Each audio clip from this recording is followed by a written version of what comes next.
Drugs या drug addiction. अगर हम बार बार ड्रग्स लें without the prescription of the doctor, उसको हम ड्रग एडिक्शन कहते हैं। इससे हमें लगता है कि हम ठीक खुश रहेंगे, जिसको हम यूफोरिया कहते हैं। हमें पता है कि हमारे सेहत के लिए ठीक नहीं है, लेकिन जिसको हम कहते हैं ड्रग एब्यूज़। ये ड्रग हम क्यों लेते हैं? ड्रग्स लेने की वजह क्या है? या तो फैमिली फैक्टर हो सकता है, घर में झगड़ा हो सकता है, लाइफ में फेलियर, पर्सनल कोई रीज़न हो सकता है, गरीबी, माँ बाप की लड़ाई, बच्चों की नाकामयाबी। माहौल सबसे बड़ा असर करता है इसमें। हम ड्रग्स जो लेते हैं, इसकी वजह से हमारे ब्रेन में एक केमिकल प्रोड्यूस होता है जिसको हम डोपामाइन कहते हैं, जिसकी वजह से हमें लगता है खुशी आ जाती है हमारे बॉडी में किसी देर तक, किसी मुद्दत, किसी वक्त के लिए, और जिसको हम कहते हैं ड्रग एडिक्शन। एक बार, दो बार, चार बार हमने लिया है, फिर हमें इसकी आदत पड़ जाती है और it is not possible to withdraw from drug addiction. हमारे पास बहुत सारे ड्रग्स है। फॉर एग्जांपल,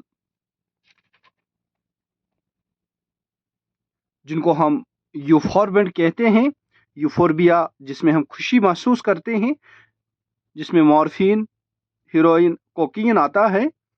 दूसरा है central nervous stimulant, CNS stimulant जिनको हम कहते हैं, जिसमें कोकीन, एम्फेटामिन आ जाता है।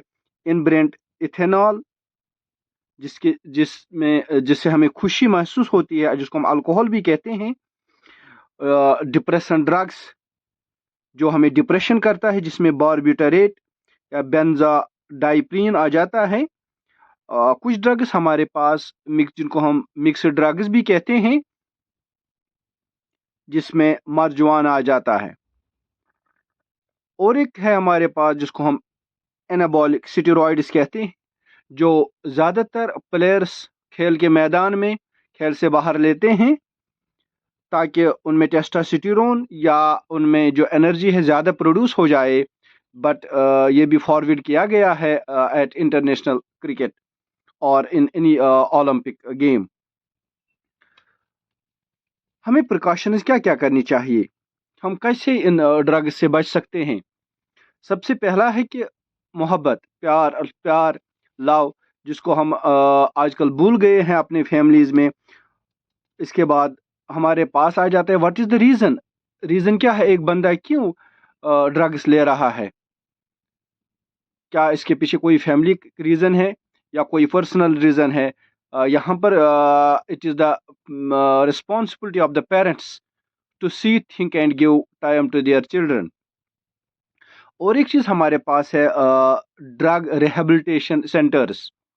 गवर्नमेंट ने रिहेबिलिटेशन सेंटर्स बनाए हैं। अगर कोई ड्रग लेता है तो वहाँ पर उनको ट्रीट किया जाता है, तो उनको हम ड्रग रिहेबिलिटेशन सेंटर्स कहते हैं।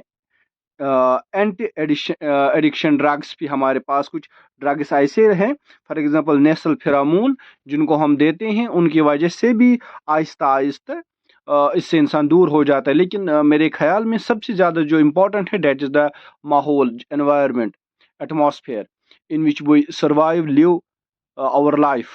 That is the most important.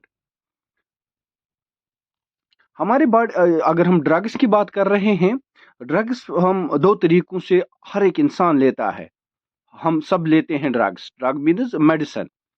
लेकिन वो जब हम beyond the level with doctor के प्रेस्क्रिप्शन के बगैर लेते हैं, तो उस वक्त वो ड्रग बन जाता है, अदरवाइज दैट इज मेडिसिन।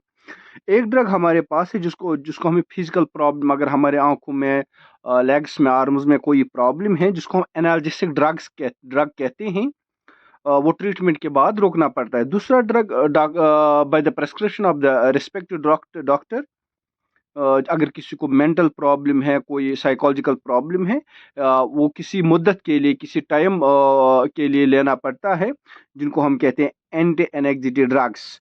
लेकिन उनको भी बाद में स्टॉप करना पड़ता है। ہمارے پاس بہت سارے ڈرگس ہے جو جن کو ہم روز بروز لیتے ہی رہتے ہیں.